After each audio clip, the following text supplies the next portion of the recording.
नमस्कार, स्वागत है आपका सुजय सारंश की इस क्लास में। इस क्लास में हम पढ़ते हैं राजस्थान का करंट अफेयर्स, जिसका आधार होता है राजस्थान सरकार की सुजस पत्रिका। शुरुआत करते हैं हेडलाइंस के साथ। सबसे पहली जानकारी, पिछले कुछ दिन से हम लगातार भी देख रहे हैं सी विजिल ऐप।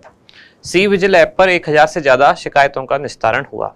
यहाँ इसकी प्रक्रिया बताई गई है कि ये ऐप काम कैसे करती है। हम पहले भी इसको पढ़ चुके हैं, एक बार यहाँ वापस देख लेते हैं।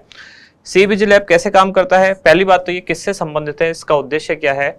तो अगर मॉडल कोड ऑफ कंडक्ट यानी कि आदर्श आचार संहिता का कहीं उल्लंघन होता है तो आम व्यक्ति कोई भी यानी आम जनता में से कोई भी कोई फोटो खींचकर या फिर कोई वीडियो बनाकर, और वो भी जो भी घटनाक्रम हो रही है जहां भी ऐसा लगता है कि आदर्श आचार संहिता का उल्लंघन हो रहा है, उसका वीडियो या फिर उसका फोटो इस मोबाइल एप्लीकेशन पर डाल सकता है।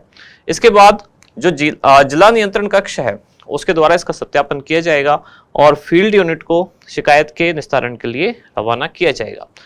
इसके बाद क्या होगा कि निस्तारण के बाद शिकायत के निस्तारण की रिपोर्ट वापस जिला नियंत्रण कक्ष को भेजी जाएगी और जो रिटर्निंग ऑफिसर होंगे उनके द्वारा वास्तविक जानकारी दी जाएगी, यानी कि अब प्रेजेंट कंडीशन क्या है वो सारी चीजें बताई जाएगी। कुल मिलाकर हमें इतना याद रखना है कि ये ऐप किससे संबंधित है, तो मॉडल कोड ऑफ कंडक्ट यानी कि आदर्श आचार संहिता के उल्लंघन के मामलों से संबंधित है। यहाँ हर दिन हम कुछ जिलों के बारे में जानकारी पढ़ रहे हैं। पहले ये हर दिन एक जिला आ रहा था, आजकल हम देख रहे हैं कि एक दिन में 2 जिले। चित्तौड़गढ़ जिला, जिसमें कुल मतदाता हैं 13,67,000, पुरुष मतदाता हैं 6,88,000 और महिला मतदाता हैं 6,78,000, साथ ही 17 ट्रांसजेंडर हैं। ऐसे ही चूरू जिला, जहां कुल मतदाता हैं 16,38,000, पुरुष मतदाता 8,50,000 और महिला मतदाता हैं 7,88,000, ट्रांसजेंडर मतदाता हैं यहाँ 9। दोनों जिलों में कौन कौन से निर्वाचन क्षेत्र हैं यहाँ आगे वो भी बताया गया है, जैसे कि चित्तौड़गढ़ जिले में कौन कौन से हैं, कपासन, चित्तौड़गढ़, निम्बाहेड़ा, बड़ी सादड़ी और बेंगू। ऐसे ही चूरू जिले में है चूरू, तारानगर, रतनगढ़, सरदार शहर, सादुलपुर और सुजानगढ़। साथ ही अब इनमें भी आगे बताया गया है कि हर निर्वाचन क्षेत्र में या जो विधानसभा सीट है वहां कितनी महिला मतदाता हैं, कितने पुरुष मतदाता हैं और कितने ट्रांसजेंडर हैं। हम हर दिन इसको देख ही रहे हैं। अगले पेज पर है टोबैको फ्री यूथ कैंपेन की गतिविधियों में प्रथम स्थान मिला किसको? राजस्थान को। तो राजस्थान को राष्ट्रीय स्तर पर मिला tobacco control excellence award. Rajasthan में 60 दिवसीय कार्यक्रम चलाया गया था जिसका नाम क्या था? तंबाकू मुक्त राजस्थान कार्य योजना। इसमें तरह तरह के कार्यक्रम किए गए थे, जैसे तंबाकू मुक्त जो शैक्षणिक स्तर पर गतिविधियां उनको करना, यानी कि जागरूकता के कार्यक्रम करना, शपथ दिलाना कि हम तंबाकू नहीं खाएंगे या उसको रोकेंगे, इस तरह की चीजें, इनका सेवन नहीं करेंगे। ऐसा 60 दिन का एक कार्यक्रम आयोजित किया गया था। तो इस कार्यक्रम के आयोजन के मामले में जो कैंपेन रहा राजस्थान का सबसे अच्छा रहा और राजस्थान को जो केंद्रीय स्वास्थ्य मंत्रालय है उसके द्वारा प्रथम पुरस्कार इसके इस फील्ड में, यानी कि कौन सा? इस फील्ड में कि टोबैको कंट्रोल एक्सीलेंस अवार्ड से सम्मानित किया गया, यानी राजस्थान कौन से स्थान पर रहा? पहले स्थान पर। इसके बाद है बच्चों की जिद रंग लाई किसमें? बालहट के बाद अभिभावकों ने मतदान का आश्वासन लिया। ये निर्वाचन आयोग द्वारा अलग अलग कार्यक्रम आयोजित किए जा रहे हैं, यानी कि मतदान के प्रति जागरूक करने के उद्देश्य से। कोचिंग हॉस्टल में बायोमेट्रिक उपस्थिति ली जाए।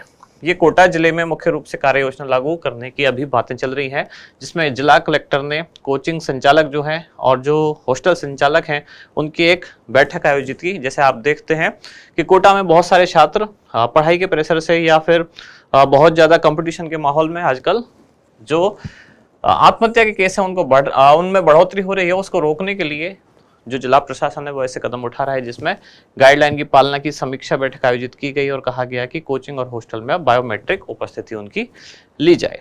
बूंदी, जहां जिला स्तरीय कला उत्सव संपन्न हुआ, युवा मतदाताओं को मतदान के लिए प्रेरित किया गया। अगले पेज पर अगले दिन की न्यूज है, चुनाव से पहले की प्रक्रिया समय पर पूर्ण हो। और यहाँ अगला जिला कौन सा है? दौसा, जहाँ कुल मतदाता है 12,10,000, पुरुष मतदाता हैं 6,36,000, महिला मतदाता हैं 5,78,000। अब निर्वाचन क्षेत्र कौन कौन से आते हैं दौसा में? एक तो दौसा, बांदीकुई, महुआ, लालसोट और सिकराय। ये दौसा में विधानसभा सीट या कह सकते हैं निर्वाचन क्षेत्र। इसके बाद अगली जानकारी है वोटर हेल्पलाइन ऐप। इस ऐप पर आप घर बैठे मतदाता सूची में अपना नाम देख सकते हैं। क्या क्या जानकारी आप देख सकते हैं, जैसे कि अपना नाम, पिता का नाम, जन्म तिथि, इसके अलावा मतदान केंद्र, कौन से मतदान केंद्र पर आपको मतदान डालने जाना है, ये सारी जानकारी यहाँ देखी जा सकती है। धौलपुर जिला, जहां कुल 8,93,000 मतदाता हैं, पुरुष मतदाता हैं 4,70,000 और महिला है 4,22,000, ट्रांसजेंडर हैं 7। धौलपुर जिले में कौन कौन से निर्वाचन क्षेत्र हैं, तो ये हैं धौलपुर, बसेड़ी, बाड़ी और राजाखेड़ा, यानी ये यहाँ की विधानसभा सीट है। इसके बाद है श्री पुष्कर मेला, कब से शुरू होने वाला है, 14 नवंबर से। पॉलिटेक्निक महाविद्यालयों में प्रवेश प्रक्रिया प्रारंभ हुई और प्रत्याशी 10 से 21 नवंबर के बीच 3 बार आपराधिक इतिहास सार्वजनिक करेंगे। यदि उनका कोई क्रिमिनल बैकग्राउंड रहा है तो उनको, किनको, जो प्रत्याशी अभी विधानसभा चुनाव में भाग लेने जा रहे हैं, तो उनको इन तिथियों के बीच 10 से लेकर 21 नवंबर के बीच 3 बार ये जानकारी देनी होगी। किस में जानकारी देनी होगी, जैसे कि सोशल मीडिया पर, इलेक्ट्रॉनिक मीडिया पर, प्रिंट मीडिया पर। अब उसको हम डिटेल में आज देखने वाले हैं कहाँ कहाँ ये जानकारी देनी होगी।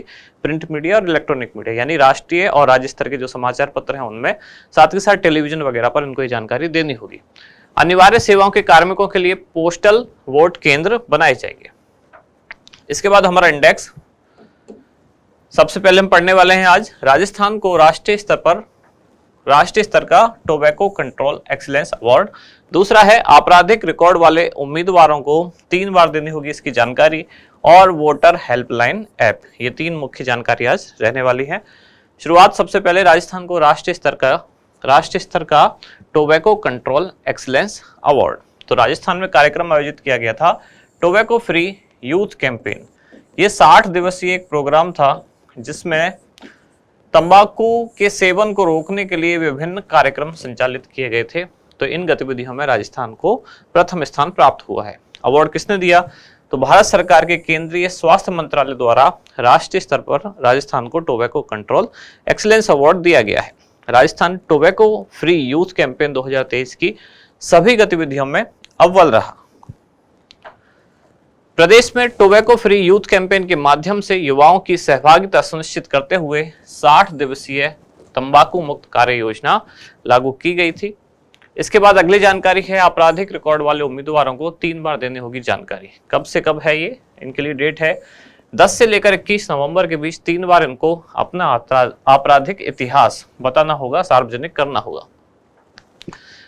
उच्चतम न्यायालय के आदेश की अनुपालना में ऐसा किया जा रहा है और निर्वाचन आयोग ने उम्मीदवारों के आपराधिक रिकॉर्ड को प्रसारित करने के संबंध में दिशा निर्देश जारी किए हैं।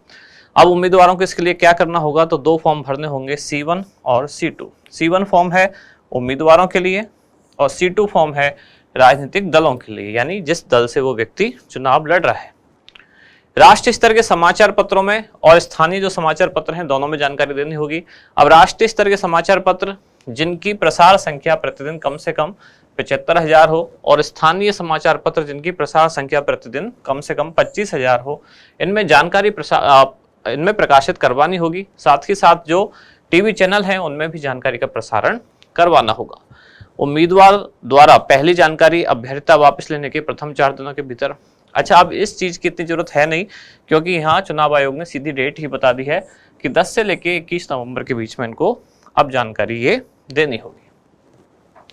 आगे है वोटर हेल्पलाइन ऐप, जिसका संचालन किसके द्वारा किया जा रहा है, भारत निर्वाचन आयोग द्वारा। अभी शुरू में भी हमने एक ऐप और देखी थी भारत निर्वाचन आयोग की, वो कौन सी थी, वो थी सी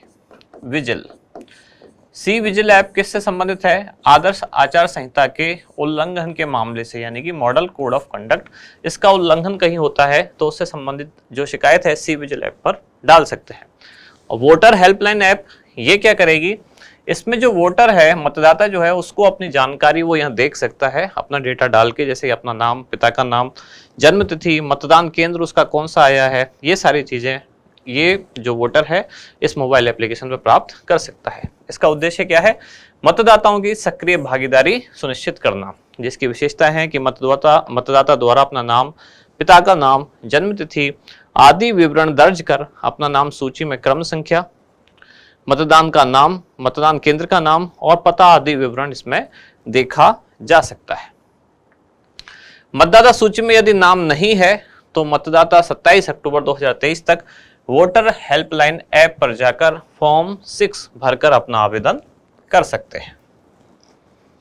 आज का अभ्यास प्रश्न क्या है, टोबैको फ्री यूथ कैंपेन की गतिविधियों में राजस्थान को देश भर में कौन सा स्थान प्राप्त हुआ? आपके ऑप्शन है पहला, दूसरा, तीसरा या फिर चौथा। इसका क्या होगा उत्तर, वो आप बताएं कमेंट्स में। अब मिलते हैं कल अगली न्यूज के साथ अगली क्लास में। धन्यवाद।